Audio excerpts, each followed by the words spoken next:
चातुर्वर्ण्यं मया सृष्टं गुणकर्म विभागशः तस्य कर्तारमपि मां विद्य कर्तारमव्ययम्।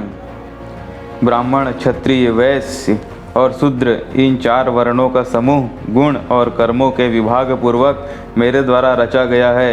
इस प्रकार उस सृष्टि रचनादि कर्म का कर्ता होने पर भी मुझ अविनाशी परमेश्वर को तू वास्तव में अकर्ता ही जान। अनादिकाल से जीवों के जो जन्म जन्मांतरों में किए हुए कर्म हैं, जिनका फल भोग नहीं हो गया है, उन्हीं के अनुसार उनमें यथा योग्य सत्व, रज और तमोगुण की न्यूनाधिकता होती है।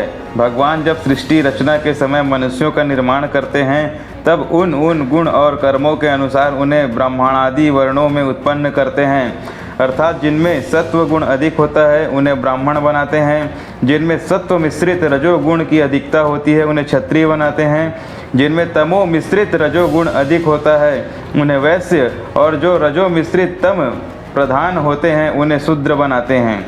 इस प्रकार रचे हुए वर्णों के लिए उनके स्वभाव के अनुसार पृथक पृथक कर्मों का विधान भी भगवान ही कर देते हैं।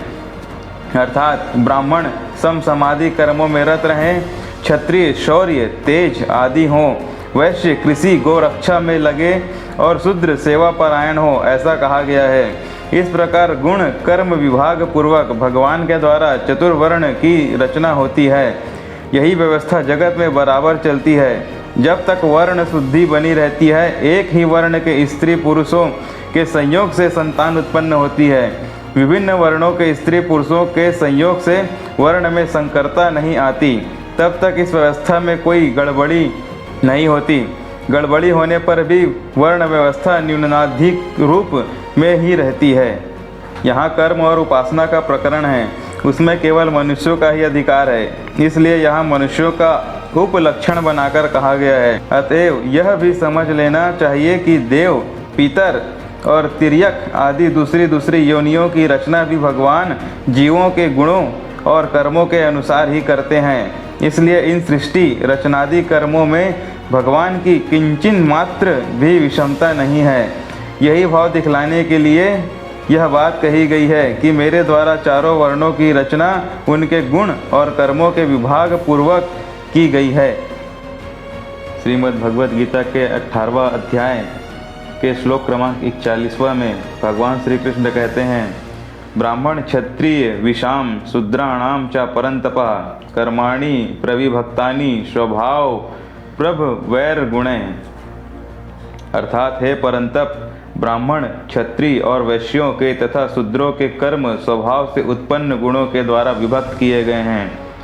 भगवान श्री कृष्ण ने ही 4 वर्ण बनाए हैं और 4 वर्णों को अपने अपने कार्यों में संलग्न किया है। सभी 4 वर्णों के अलग अलग कर्म भगवान के द्वारा बताए गए हैं, जो इस प्रकार हैं।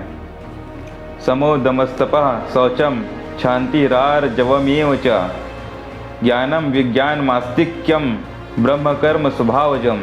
अर्थात अंततः करण का निग्रह करना, इंद्रियों का दमन करना, धर्म पालन के लिए कष्ट सहना, बाहर भीतर से शुद्ध रहना, दूसरों के अपराधों को क्षमा करना, मन, इंद्रिय और शरीर को सरल रखना, वेद शास्त्र, ईश्वर और परलोक आदि में श्रद्धा रखना, वेद शास्त्रों का अध्ययन अध्यापन करना और परमात्मा के तत्व का अनुभव करना, ये सब के सब ही ब्राह्मण के स्वाभाविक कर्म हैं।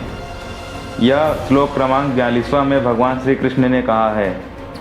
शौर्य तेजो धृतिर्दाक्ष्यम युद्धे चाप्य पलायनम दानमीश्वर भावश्च छात्रम कर्म स्वभावजम। अर्थात सूरवीरता, तेज, धैर्य, चतुरता और युद्ध में ना भागना, दान देना और स्वामी भाव, ये सब के सब ही क्षत्रिय के स्वाभाविक कर्म हैं। ये है श्लोक क्रमांक 43। कृषि गौर रक्ष वाणिज्यम वैश्य कर्म स्वभावजम परिचर्यात्मकम कर्म शूद्रस्यापि स्वभावजम। श्लोक क्रमांक 44। भगवान कहते हैं, खेती, गोपालन और क्रय विक्रय रूप सत्य व्यवहार ये वैश्य के स्वाभाविक कर्म हैं तथा सब वर्णों की सेवा करना शूद्र का भी स्वाभाविक कर्म है।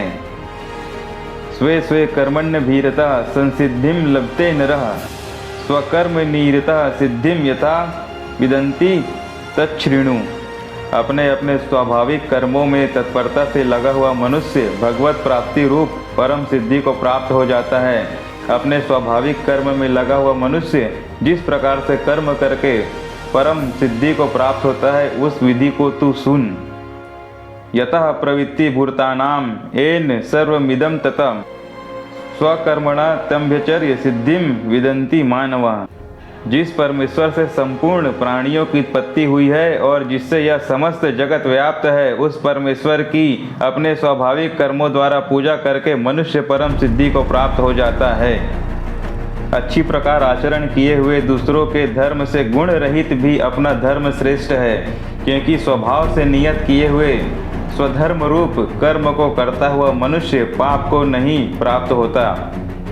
अतएव हे कुंती पुत्र, दोष युक्त होने पर भी सहज कर्म को नहीं त्यागना चाहिए, क्योंकि धुएं से अग्नि की भांति सभी कर्म किसी न किसी दोष से युक्त है। इस तरह भगवान श्री कृष्ण ने चारों वर्णों के अलग अलग कर्म को बताए हैं, उनका जो जो काम है वो बताए हैं। अपने कामों में सभी को सन्निष्ठ रहना चाहिए।